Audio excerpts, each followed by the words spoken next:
सायरा अज़रा के तरले मिन्नत कर रही है और उसको कह रही है कि देखो जो कुछ भी करना चाहती हो हमारे साथ कर लो। हम तुम्हें सारा कुछ देने को तैयार हैं, लेकिन हमें बड़ी महफिल में बड़ी दुनिया में इस तरह से रुसवा मत करना, क्योंकि हमारी भी कोई इज्जत है। देखो इस तरह से करोगी तो कल को मेरी बेटी आशी का रिश्ता कैसे होगा। वैसे तो वो बिलाल के साथ इस बात के लिए हाँ कर चुकी है, लेकिन आशी इस बात के लिए बिल्कुल भी खुश नहीं है, क्योंकि वो जानती है कि वो उनके साथ का उनके जैसा ही लालची इंसान है। लेकिन आप देखेंगे वो ये बात जो है अपने अजरा मुमानी और नसीर मामू को बता देती है और कहती है कि भाई ये देखिए मेरे साथ ये सब कुछ आ रहा है और मैं बहुत ज़्यादा परेशान हूँ, प्लीज़ मेरे लिए कुछ कीजिए। जिसको सुनकर वो कहते हैं कि तुम फिक्र क्यों कर रही हो, तुम्हारी जिम्मेदारी हमने ली है। देखो जैसे अंबर है मेरे लिए वैसे ही तुम हो। वैसे भी तुम्हारी नानी का दिमाग चल चुका है, पता नहीं क्यों वो अपने मुफाद की खातिर तुम्हें बल्ली क्यों चढ़ाना चाहती है। मुझे तो इस चीज़ का अंदाज़ा नहीं हो रहा है, लेकिन तुम्हें बिल्कुल भी इन सब बातों को लेकर फिक्र नहीं करनी है। मैं आज ही वहाँ पहुँचती हूँ और वहाँ देखती हूँ कि ये निकाह कैसे होता है। आगे से आप देखेंगे कि वो कहती है कि वैसे मैं नहीं चाहती कि बिलाल आप लोगों के ऊपर कोई भी उंगली उठाए। आगे से वो कहती है तुम फिक्र मत करो, तुम्हारी नानी की शय पे ये सारा कुछ हो रहा है। अगर आज वो इस रिश्ते से इनकार कर दे तो सब कुछ ठीक हो सकता है, लेकिन जानबूझकर ये सब कुछ किया जा रहा है और ऐसा हरगिज़ नहीं हो सकता है। वो नहीं जानती है बिलाल को कि अगर ऐसा कुछ हो भी गया तो उनको कुछ फ़ायदा हासिल नहीं होने वाला है। सारा घाटे का सौदा कर रही हैं, इसके अलावा कुछ नहीं। अरे तुम्हारी माँ का तो दिमाग चल चुका है, पता नहीं क्या हो चुका इस औरत को। वो उसके पास आती है और आकर कहती है कि सायरा तुम कैसी बातें कर रही हो, तुम जानती हो कि उस इंसान का करैक्टर क्या है, उसके बावजूद अपनी बेटी को वहाँ क्यों फंसाना चाहती हो। यानी कि जैसे भी हुआ बिस्ला बिस्ला के जो कुछ भी करके वो उसको समझा लेती है, जिस पर सायरा मान जाती है और खामोश हो जाएगी और अपनी माँ से कहेगी कि नहीं मैं ये रिश्ता यहाँ पे अब नहीं करना साफ चाहती। साफ अपनी बात का इजहार फिर से कर रहा है और कहता है कि बस ये बात तो तय है कि अब ये काम कर दीजिए। जिस पर सायरा कहती है कि अरे तुम्हारा दिमाग खराब हो चुका है। लेकिन पुप्पो बेगम को अब कोई आसरा नजर नहीं आ रहा, तो वो सोचती है कि हाँ मुझे ऐसा कर ही देना चाहिए। जिस पर वो बात फाइनल कर लेती है और कहती है कि कल तुम तैयार हो जाओ कि कल हम आशी का निकाह कर देंगे। जिसकी वजह से आशी को जैसे ही पता चलता है तो वो काफ़ी परेशान होती है। उसकी बहुत ज़्यादा बातचीत शुरू हो जाती है अजरा से और अजरा को कहती है कि मेरे साथ ये सब कुछ हो रहा है। इस पर अजरा कहती है कि तुम्हारा बाप तुमसे मिलना चाहता है और उसकी आखिरी ख्वाहिश ये है कि यानी दिली ख्वाहिश ये है कि वो तुमसे मिले और उसने हमसे बहुत ही कहा है कि तुम्हारी मुलाकात उससे करवाते। जिस पर आशी काफ़ी ज़्यादा खुश हो जाती है और अजरा का शुक्रिया अदा करती है और कहती है कि बहुत खुश हूँ मैं, आपकी वजह से ही ये सब कुछ हो रहा है। लेकिन दूसरी तरफ आप देखेंगे कि उसके घर में जैसे ही उसकी शादी की तैयारियां शुरू हो जाती हैं तो वो काफ़ी ज़्यादा परेशान हो जाती है और कहती है कि मैं अपनी पढ़ाई को नहीं छोड़ना चाहती। असल बात तो ये है। लेकिन जैसे ये बात अजरा तक पहुंचती है तो अजरा काफ़ी हैरान हो जाती है और कहती है कि ये लोग ऐसे कैसे कर सकते हैं, ये काम तो मैं हरगिज़ नहीं होने दूंगी। बात तो ये तय है, तुम फिक्र मत करो, सब कुछ ठीक हो जाएगा। जैसे मैंने बाकी सारी चीज़ों को हैंडल किया है ऐसे इन सब चीज़ों को भी हैंडल करके दिखाऊंगी। तुम्हें परेशान नहीं होना है, क्योंकि अब उसका आसरा सिर्फ और सिर्फ अजरा ही नज़र आ रही है उसको, इसके अलावा और कुछ नहीं। और वो जानती है कि अजरा उसके लिए सब कुछ कर सकती है, इसलिए उसको इस बात पे पूरा पूरा यकीन है। अजरा काफ़ी ज़्यादा परेशान है कि आखिर वो कैसे इस बात को ख़त्म करे और कैसे रोके।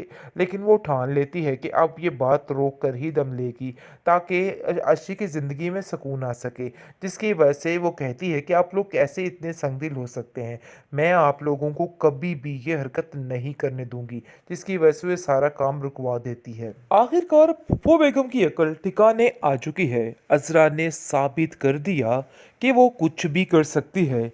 किस तरीके से भीगी बिल्ली बना दिया इन दोनों माँ बेटी को, देख के हैरत ही हो गई और दिल तो गार्डन गार्डन हो गया। क्योंकि जी अब जैसा कि आपने देखा कि उनकी कैसे हवाइयाँ उड़ गई थी जब अजरा उनके सामने आकर बैठी थी और अजरा ने मज़ाकरात जैसे ही शुरू किए सारा मामला सुधर गया। और जिस पर आप देखेंगे कि सायरा कहती है कि उसने तो ऐसे ऐसे मेरा दिल ही पकड़ लिया, मुझे तो समझ ही नहीं आई कि आखिर हुआ क्या है, ये माजरा क्या बना करना है। जिस पर आप देखेंगे कि अज़रा कहती है, मुझे इस चीज़ का पूरा पूरा यकीन था, क्योंकि जो कुछ उन लोगों ने धोखे से लिया था वो सब तो उनको वापस करना ही था, इसलिए ये कोई बड़ी बात नहीं थी। इसलिए आप लोगों को भी परेशान नहीं होना। लेकिन अभी भी इस बुढ़िया के दिल में लालच भरा हुआ है और सोच रही है कि बस कुछ ऐसा कर दे कि अभी भी सब कुछ ख़त्म हो जाए। लेकिन अज़रा अब इन लोगों को फिसलने नहीं देगी। अब इस बात पर कायम रहेगी और ये बात उनसे साबित करवा कर ही रहेगी, क्योंकि काफ़ी हद तक काम तो ख़त्म हो चुका है। लेकिन अब देखेंगे कि सायरा अपनी माँ से कहती है, वैसे बड़ी ही चालाक निकली है ज़रा, देखो इसने कैसे अपने हाथों पे हर चीज़ कर ली। जिस पर वो कहती है कि मुझे उस दिन का इंतज़ार है जिस दिन मैं अज़रा को बुरी हाल में देखूंगी। आगे से आशी कहती है कि आप कैसी बातें कर रही हैं, आप दोनों को अभी भी अकल नहीं आ रही। इतना कुछ करने के बावजूद भी आप लोगों का दिल कैसे मुत्तमिन है कि अभी भी आप लोगों के साथ कुछ ठीक होगा। अरे भाई, ये बातें जहन से निकाल दीजिए।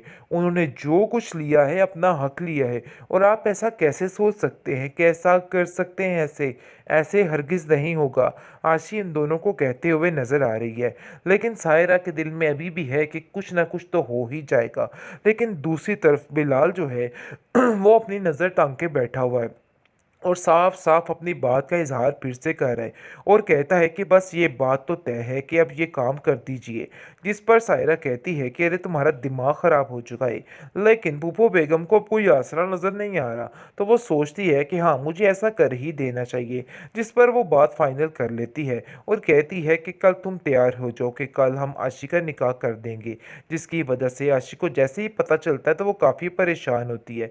उसकी बहुत ज़्यादा बातचीत शुरू हो जाती है अज़रा से, और अज़रा को कहती है कि मेरे साथ ये सब कुछ हो रहा है। जिस पर अज़रा कहती है कि तुम्हारा बाप तुमसे मिलना चाहता है और उसकी आखिरी ख्वाहिश ये है कि, यानी दिली ख्वाहिश ये है कि वो तुमसे मिले, और उसने हमसे बहुत ही कहा है कि तुम्हारी मुलाकात उससे करवा दे। जिस पर आशी काफ़ी ज़्यादा खुश हो जाती है और अज़रा का शुक्रिया अदा करती है और कहती है कि बहुत खुश हूँ मैं, आपकी वजह से ही ये सब कुछ हो रहा है।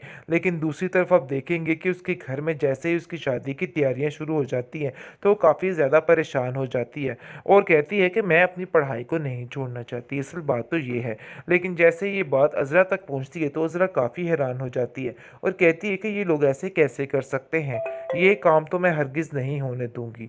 बात तो ये तय है, तुम फिक्र मत करो, सब कुछ ठीक हो जाएगा। जैसे मैंने बाकी सारी चीज़ों को हैंडल किया है, ऐसे इन सब चीज़ों को भी हैंडल करके दिखाऊंगी।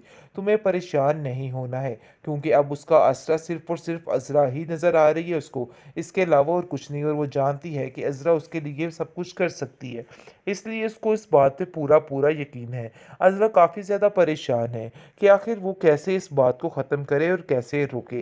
लेकिन वो ठान लेती है कि अब ये बात रोक कर ही दम लेगी, ताकि अर्शी की ज़िंदगी में सुकून आ सके। जिसकी वजह से वो कहती है कि आप लोग कैसे इतने संगदिल हो सकते हैं, मैं आप लोगों को कभी भी ये हरकत नहीं करने दूंगी। जिसकी वजह से वो सारा काम रुक